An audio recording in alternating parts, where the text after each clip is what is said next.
This happened a few weeks ago when I was 24. I decided to head up to my grandparents' cabin for the first time since they passed. The cabin sat alone in the woods, where we spent so many family gatherings. I thought I could tidy it up before selling it, but when I arrived it felt strange. The furniture was covered in dust, and the wallpaper had faded. I didn't realize how eerie it would feel to be back there alone. As I settled in, the weather turned bad. A fierce snowstorm hit. I started hearing noises outside, like footsteps on the porch. At first I figured it was just animals scurrying about. But when I went to check, I found the door slightly ajar. A cold draft swept through the hallway. I felt uneasy but told myself I was imagining things. During the storm, things began to feel different. I found old notes in the drawers. They described strange encounters my grandparents had during snowstorms. I read about things that happened late at night. A chill ran down my spine. I couldn't shake the feeling that something was watching me. My mind raced thinking about those stories. Was I just paranoid or was something lurking? That night, while the storm howled outside, I heard whispers. They echoed through the cabin, low and unintelligible. I wanted to dismiss them as the wind, but I wasn't sure. My heart raced, and I struggled to breathe. Shadows seemed to dart past the windows. I felt drawn to the darkness outside. I told myself I needed to be brave, but I was scared. At one point I thought I saw a figure out of the corner of my eye. I wasn't sure if it was real, or if my mind was playing tricks on me. I hesitated to go outside. Each time I turned my head, I saw movement outside. But when I looked closely, nothing was there. I went to bed that night anxious. The whispers grew louder, and once I swear I heard my name called softly. It felt like my grandparents' memories were pressing down on me, but there was also a presence I couldn't explain. Then at the edge of the woods, I thought I saw someone standing there watching me. I blinked, and they were gone. I grabbed my phone, breathless, unsure if I should stay or try to escape. I still don't know what I experienced that night. Sometimes I wonder if I should have confronted it instead of running away. The only thing I clearly remember was the feeling of dread that washed over me. In that cabin, in the middle of nowhere, I knew I wasn't alone. Then, I heard a soft knock at the door. My heart skipped a beat at the sound. I stood frozen, staring at the door, my breath held tight in my chest. I thought about the whispers, the shadows, and the uneasy feeling that had been following me since I arrived. With shaking hands, I grabbed the door handle and took a deep breath. "Who's there?" I called out, trying to sound braver than I felt. My voice echoed in the silence. No answer came. Instead, another knock followed, louder this time, as if the night itself was demanding entry. A shiver crawled down my spine. I hesitated, overwhelmed by the dread that hadn't left me since I stepped foot in the cabin. Part of me screamed to turn around and run, but curiosity pulled me forward. I cracked open the door, just enough to peer outside. The darkness lay thick, and all I could see was white snow illuminated by the weak glow of the moon. My eyes scanned the area, expecting to see someone. But it was empty. As I closed the door, I heard another soft knock, this time coming from inside the cabin right behind me. I wheeled around, my heart racing. The sound was unmistakable, like a fingertip tapping gently on wood. I was sure I had closed the door. Why was there another knock? "Hello?" I whispered, my voice trembling. The whispers returned, more pronounced now, swirling in the air around me. They seemed to murmur my name, echoing the fear that had settled deep in my bones. Panic set in. I darted from room to room, half expecting to find someone hiding in the dark. But there was nothing. Only the oppressive silence. In the living room, I noticed something glinting on the table. A small silver locket that had belonged to my grandmother. I picked it up, feeling the cold metal against my palm. "Where did you come from?" I murmured. That was the freakiest thing. None of my belongings were disturbed, and yet this locket was placed there deliberately as if it wanted to be found. Before I could think further, I heard a loud crash from the kitchen shattering the quiet. The sound reverberated through the cabin. I bolted toward the noise, feeling an icy grip on my heart. The kitchen door swung open slightly, as if inviting me inside. I wanted to flee, to head back to the safety of the living room, but my feet were rooted to the spot. I took a cautious step forward. The air inside the kitchen was icy, and I could see my breath forming misty puffs in front of me. My heart raced as I reached for the door handle, feeling a jolt of electricity travel through me. With a swift motion, I flung it open. The sight before me was chaotic. The table had flipped over and chairs lay strewn about. But that wasn't what caught my attention. In the middle of the disarray, something moved, just out of sight. I squinted and stepped closer, straining to see what was there. That's when I felt a presence behind me. I spun around, and someone was standing in the shadows. A figure, blurred and indistinct, but undeniably there. And then everything went dark. My eyes flew open, but I couldn't see anything. A thick darkness enveloped me, wrapping around my body like a heavy blanket. I blinked a few times, willing my vision to clear, but it was futile. I tried to move, but my limbs felt heavy, as if they were weighted down by unseen chains. Fear tightened in my chest. Was I still in the cabin? Where had the figure gone? The last thing I remembered was its presence, lurking just behind me. I forced myself to sit up, my breathing ragged in the suffocating silence. The cold air brushed against my skin, sending a tremor through me. I focused on my breathing, trying to calm the mounting panic. I needed to get a grip. Reaching out, I felt the edge of the table, the wood rough and familiar. Slowly, I pushed myself up and dropped my feet onto the floor. It felt solid beneath me, and I took a moment to gather my thoughts. Light! I needed light.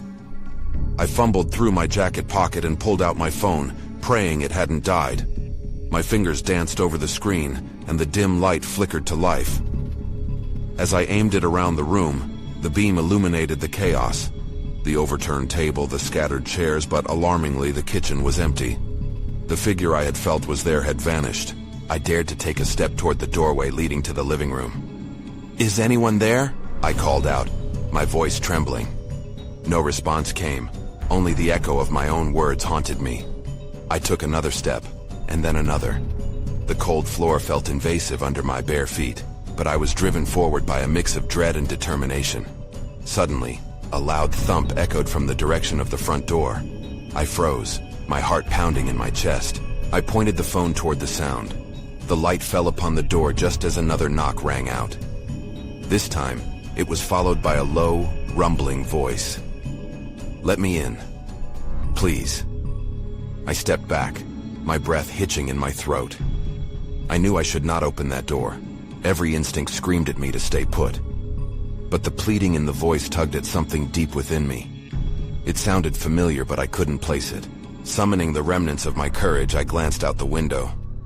The snow had picked up, swirling in a white mist around the cabin.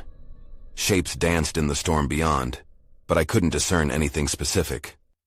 I quickly turned toward the door, heart racing. "What do you want?" I shouted, gripping the edge of the table. The voice grew urgent. "I'm cold. I need to come inside." My urge to comply fought against the voice in my head that insisted I was in danger. I had to know who it was. Without thinking, I inched closer to the door. I was powered by the mystery, a desperate need to find out more. That's when the door flew open, revealing nothing but an empty porch, the swirling snow disorienting my senses. But then I noticed something on the ground, a tiny silver key glimmering against the white snow. I swallowed hard. "What are you?" I whispered into the dark before my heart sank at the faint echo of laughter carried by the wind. I crouched down to examine the key, my breath visible in the frigid air. It was small, not much larger than a thumb, but it gleamed with an unearthly light. Something about it felt wrong, like it belonged to a different world, a world I wasn't equipped to understand. I picked it up, its coolness sending a shiver through my palm. "Why is this here?" I muttered, half expecting an answer, but only silence responded. I stood, my heart racing as I glanced around the porch. I was alone. The storm's howling winds filled the air, a chorus of chaos that seemed to deepen the unsettling atmosphere. Was that laughter I had heard, or had my mind been playing tricks on me? I stepped hesitantly back into the cabin, shutting the door firmly behind me. The familiar surroundings felt alien now, the shadows stretching in ominous ways. I held the phone up to light my way, aiming it toward the kitchen. The overturned table still lay there, a testament to whatever had transpired before I lost consciousness. But now, the feeling of being watched returned, prickling my skin. I could almost sense a presence, lurking just beyond my periphery. I couldn't shake the feeling that I was being hunted. My mind wandered back to that voice. It was cold. Was that even a person? Or merely a figment of my imagination? I glanced at the key again. What did it unlock? My brain raced with possibilities, but none made my heart feel any less anxious. Then it hit me. There was an old chest in my grandparents' attic, something I had always been curious about but never dared open. They had told me countless stories about it, each one more strange than the last. Was this key meant for that chest? The attic felt like a labyrinth I wasn't ready to navigate alone. Just the thought of the creaky stairs sent a wave of dread through me. Still, I had to know. I had to find out what secrets it held, how it connected to the strange events of the night. As I moved toward the stairs, the floorboards creaked underfoot, echoing eerily in the silence. Each step felt weighted, dragging me deeper into the unknown. I reached the door to the attic and paused. The air was thick, charged with anticipation. I pushed the door open, the hinges groaning like an old woman protesting the cold. My phone light flickered as I stepped into the dim space. Shadows cloaked everything, and the musty smell of dust and forgotten memories filled the air. I scanned the room until I spotted it. The old chest, locked tight and covered in cobwebs. My heart raced. What was inside? Was it the answer I needed? Or would it bring more questions? That's when I heard a whisper, soft and barely audible. "You found me." I stilled, icy fingers creeping up my spine. I wasn't alone. The key slipped from my hand, clattering to the floor. In an instant, my phone went dark, plunging me into complete darkness with that voice lingering between us. I stood still, the room breathing around me like it had a life of its own. The darkness swallowed any sense of safety I thought I had left. I fumbled for my phone, my fingers trembling. Just as I grasped it, a gust of cold air whipped through the attic, sending shivers down my spine. "What do you want?" I whispered, my voice barely above a squeak. The silence lingered, thick and unsettling. I felt as if 1,000 eyes were boring into me, assessing my every move. Then from the corner of my eye, I noticed a shape. A dark figure stood against the far wall, cloaked in shadows. My heart dropped as I squinted, trying to make sense of what I was seeing. It didn't fully manifest, like a mirage fading in and out. But there was no mistaking the unmistakable outline of a small person, child-sized. "Stay away," I murmured, backing against the chest. It felt just as secure as it had moments earlier, now an anchor to reality I desperately needed. The weight of my fear pressed on my chest like a stone. I forced myself to breathe. Slowly, carefully. The whisper returned, only this time it was clearer. "Help me." "Who are you?" I shot back, adrenaline giving me courage I didn't truly feel.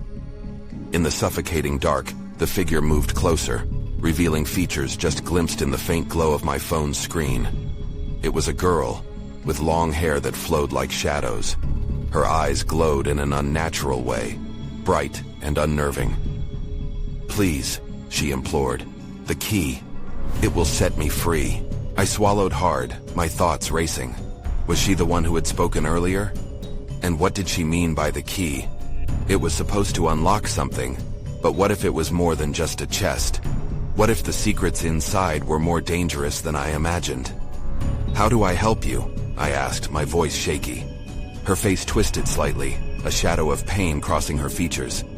"You have to open it. The chest holds the truth. It has always been locked for a reason." Suddenly, a crack of thunder rumbled in the distance, echoing through the attic. I jumped, the intensity of the sound knocking the breath out of me. The room quaked, and dust fell from the rafters like the ashes of something long forgotten. I can't do this," I stammered, courage slipping away as panic surged through me. In that moment of distraction, the girl vanished, like smoke in the wind, leaving only the faintest whisper in the air. "Find me." The words hung heavy, pressing against my ears. I needed to regain control, to think clearly. Moving instinctively, I reached down for the key, my hands trembling as I picked it back up. I had come this far. Whatever lay in that chest had to be confronted. With renewed determination, I approached the chest. My hands shook as I inserted the key into the lock. The whispering wind outside howled in warning. I took a deep breath and turned the key, ready to face whatever lay within. Then everything went dark again, as if the shadows of the past swallowed me whole, and I found myself teetering on the brink of discovery. This time, there would be no turning back. As soon as I turned the key, the chest creaked open with a sound that seemed to echo throughout the attic. Dust swirled in the dim light of my phone, catching my breath in my throat. Inside, however, was not what I expected. It was empty, just a hollow space that reeked of mold and mystery. "Is this a joke?" I muttered, peering inside. "There's nothing here." But then something shifted. A glimmer caught my eye at the bottom of the chest, hidden beneath a layer of old fabric. I reached in, feeling the cool surface of what looked like a journal. Its leather cover was cracked and weathered, practical and ancient. Before I could fully pull it out, I heard a noise behind me. A soft shuffle. I turned quickly, my heart racing. The figure of the girl emerged again, but this time, she wasn't alone. Another shadow loomed beside her, tall and menacing. "Please don't look at him," she urged, her voice trembling. "Just listen." I froze, clutching the journal tight, unsure of what to do. Was I in danger? The tall figure shifted in the shadows. I couldn't get a good look at its face, but a chill of recognition washed over me. Had I seen him in my dreams? "Who are you?" I asked urgently, trying to keep my voice steady. The girl looked between me and the figure. "He's what's trapped here. He keeps me bound to this place, you must understand. He can't be set free like I can."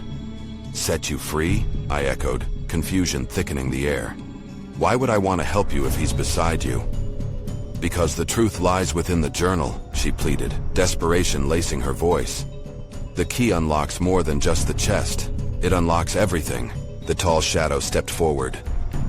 "You shouldn't trust her. She's using you." His voice was deep and hollow, sending terror rushing through me. "Open the journal and you'll regret it. Leave now, while you still can." I glanced back at the girl, her expression filled with urgency. "You must read the words inside. They explain why I'm here and how I've been trapped. You're the only one who can break it." Thunder crashed outside, louder than before, rattling the windows and shaking the attic. The fear that had settled in my stomach spiraled into raw panic. I couldn't stay here, not with the girl's plea on one side and the dark figure's warning on the other. I gripped the journal tightly and edged away from both of them, ready to bolt if I had to. "I need to know what's going on," I said, making a decision. "I'm going to read it, but you better be telling the truth." The tall figure's face twisted into a snarl. "You shouldn't have come here. You don't know what you're inviting." With shaking hands, I opened the journal. The pages were yellowed, filled with scrawling handwriting that was nearly illegible. But something strange happened. The moment I lifted the first page, the light dimmed. Shadows elongated, swirling around me like a living thing. I glanced up, heart pounding. The attic felt like it was closing in. Then everything shifted again. This time, it was as if the air itself was alive, resisting my presence. A whisper rose from the pages, echoing in my mind. "Help me!" And as the whisper filled the room, I realized I might have just unleashed something far worse than I had anticipated. The air crackled with that whisper, wrapping around me like a cold fog. I squinted at the pages of the journal, but the words seemed to blur, twisting into nonsensical shapes. The shadows danced closer, and I could feel a weight pressing against my chest. I needed clarity amidst the chaos. "Read it," the girl urged, her eyes wide and pleading. "It's your only chance." I nodded, needing something, anything to break through the confusion. I flipped through the pages, and my fingers trembled as I traced a line of text that finally settled into focus. It told a story, one of betrayal and despair. A haunting tale of love twisted by greed and a lasting curse that imprisoned her spirit. "Who wrote this?" I whispered aloud. "The man who caused it all," she replied, her voice sounding distant. "He bound me here with his lies."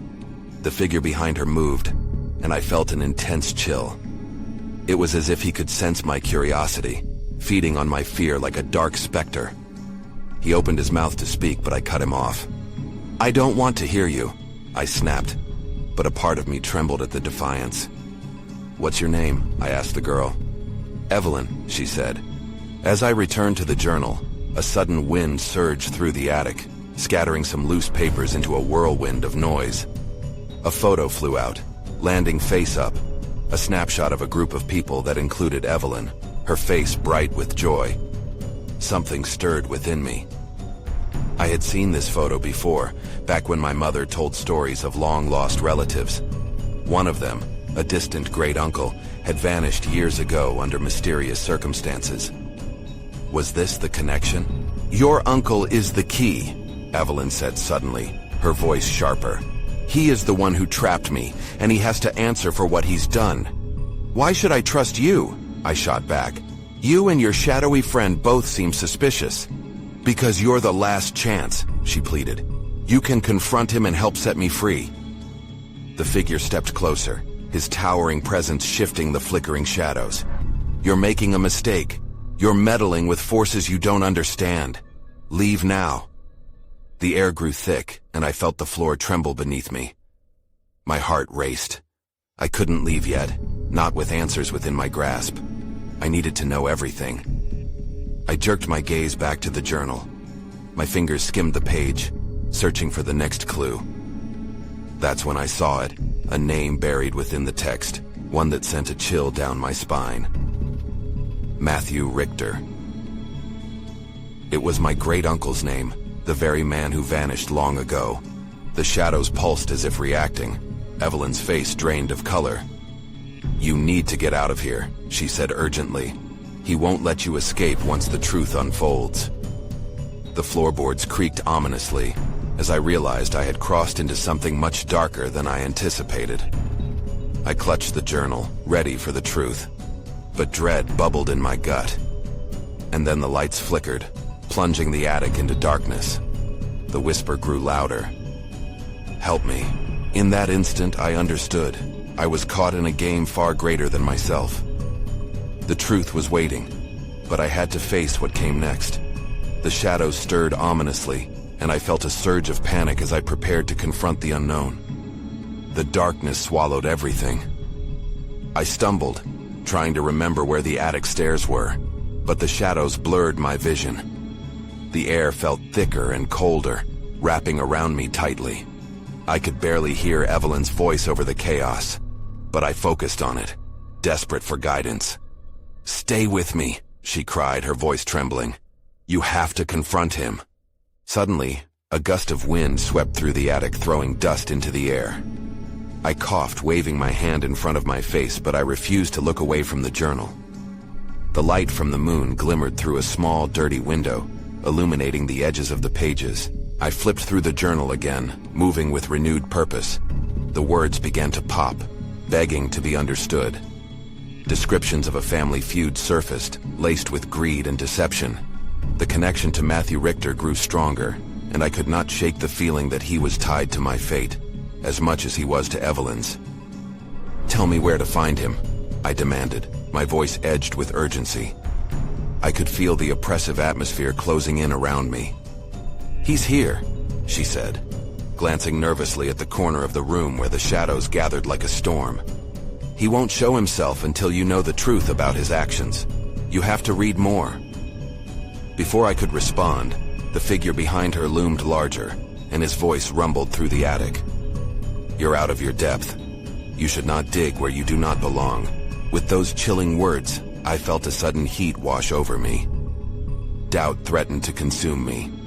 I was about to turn away when my fingers brushed against a small object tucked behind the journal, a locket. I held it up, my heart racing. "Evelyn, what is this?" Her eyes widened with recognition. "That locket belonged to my mother. It holds the truth. If you unlock it, you may reveal what he's hidden." The shadows quivered in fury, and for a moment I thought I saw Matthew's dark laughter echoing against the attic walls.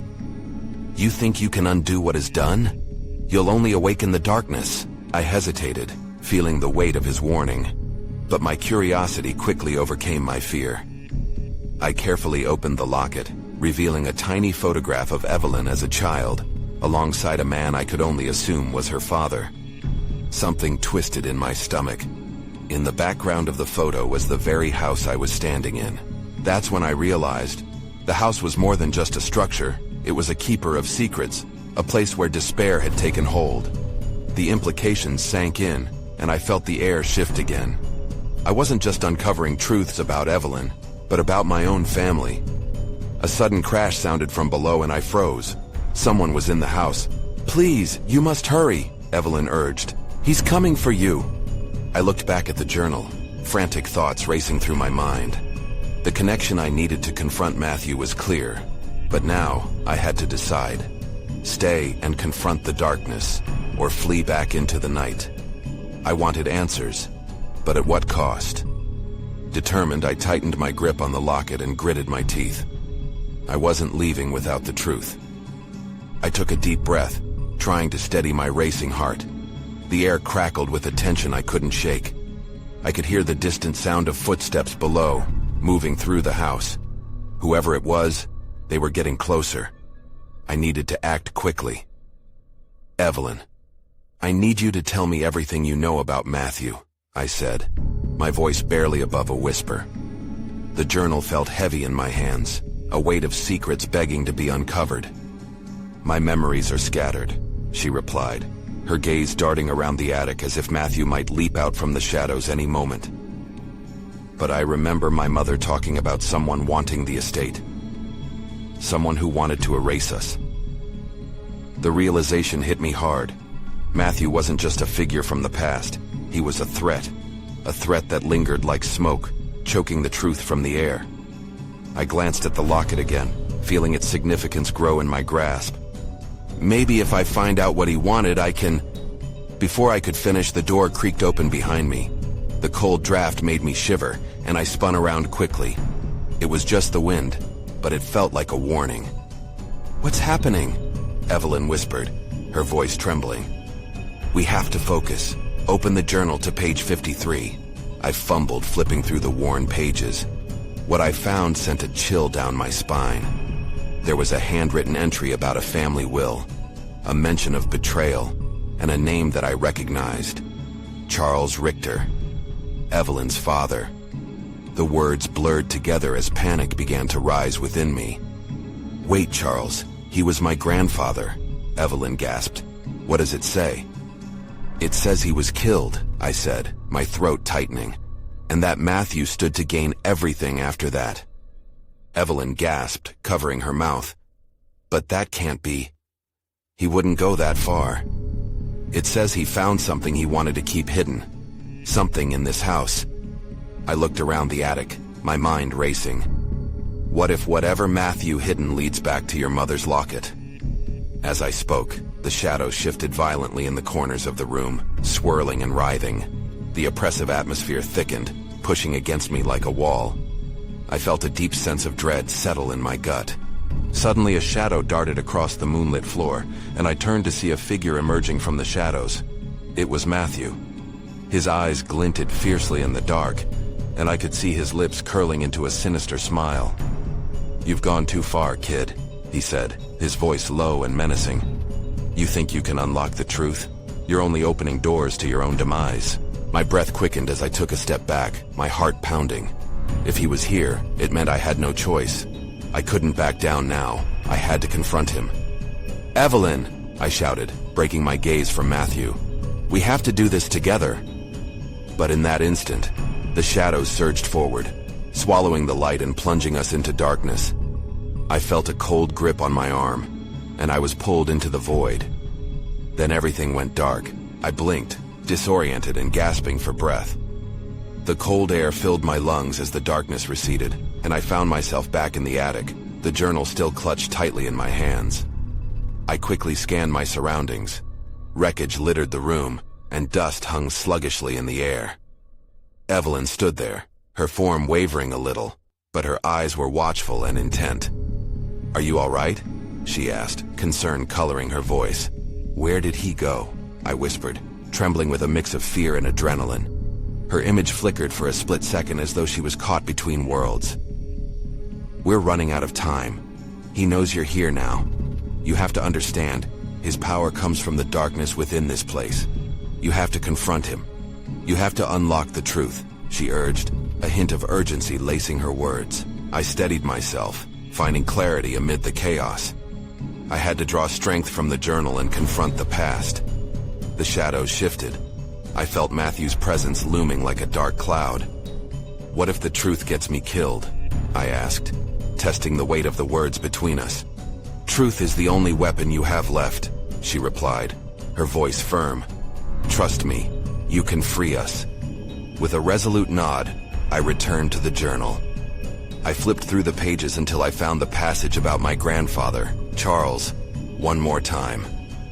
The words seemed to shimmer with significance, the weight of history pressing down on me. I took a deep breath and braced myself. "Matthew Richter," I shouted, my voice echoing in the silence. "Show yourself. I want the truth." The air thickened with an unnatural energy, and suddenly, the shadows coalesced and formed into Matthew's figure, looming tall and menacing. His eyes pierced through the dimness as he stepped forward, features sharp and predatory. "You seek the truth, but are you prepared to bear its burden?" His voice rumbled, full of dark mirth. "I'll face whatever it is," I declared, my pulse quickening. "Was it you who took your brother's life? What did you do to Evelyn's mother?" He chuckled, the sound grating against everything I stood for. "You think you know what lies buried here? But you haven't just unearthed family secrets. You've centralized yourself in a storm of darkness," he sneered, closing the distance with each step. "Enough games," I shouted, anger igniting my spirit. "Your secrets can't control me. I want to know about the cursed legacy you've built." "Cursed legacy?" His voice dipped into venom. "You have no idea the power contained within these walls. Every corner is steeped in the betrayal of those who have vanished because of secrets like yours." "Those who vanished?" I echoed. I felt Evelyn's presence reaffirming at my side, urging me to unearth the painful truth. "Tell me everything." For a heartbeat, the shadows shuddered, glimmers of light shaking loose like dust motes caught in an unseen breeze. Matthew's expression darkened. "No, the truth has consequences, and you would do better to remain silent." But with that, a surge of energy coursed through me, filling the space with brightness, illuminating the attic and breaking the weight of the shadow's hold. I grasped the journal tightly and raised it to him, feeling grounded as the pages began to flutter. "Your power is fading, Matthew," I cried, heart hammering. "The truth will rise again, revealed by the whispers of those who have suffered." Matthew's face twisted in rage, but before he could lash out, I turned my attention to the journal.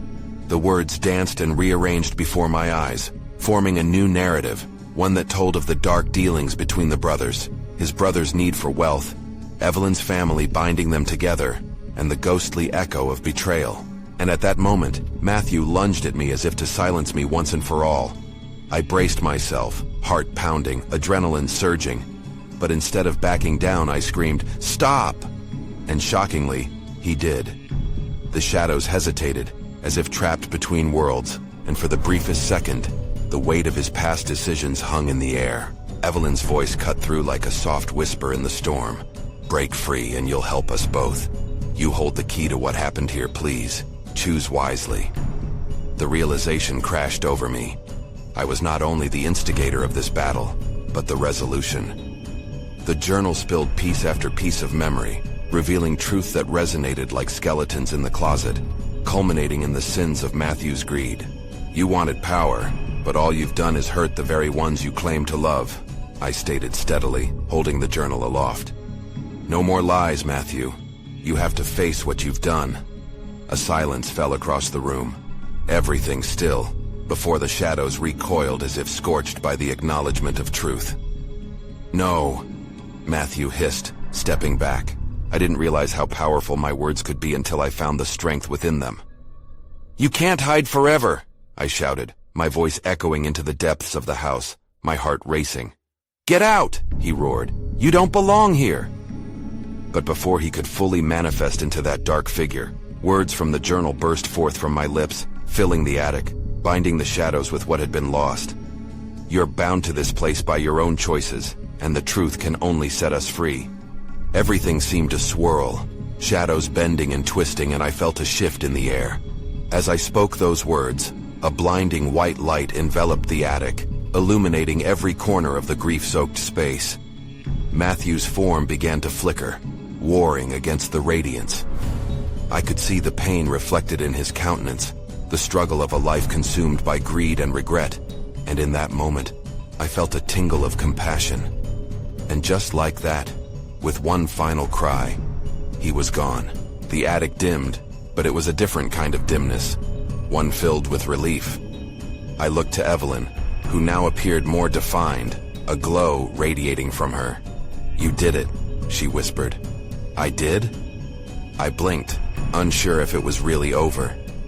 "Barely," she replied softly, "but the truth has set me free." Outside, silence fell over the cabin, the storm having passed, leaving an eerie calm behind. I felt drained, yet a strange clarity washed over me now. With the journal in hand, I took one last look at the attic. The shadows dissolved, replaced by an overwhelming sense of peace. I glanced at Evelyn, and her light flickered, creeping closer as the truth echoed softly in the distance. I hadn't completely understood everything today. Truth, shadows, and family legacies. But as I stood alone in the attic now, I felt the weight of something immense dissipate. When I finally made my way down the stairs and outside into the freedom of the night air, I couldn't ignore the lingering questions that came after. Had the stories I uncovered truly been buried for good? Or would echoes of this night still claw at the corners of my mind? Looking back at the cabin, now shrouded in calming silence, I wondered if there would ever be clarity again.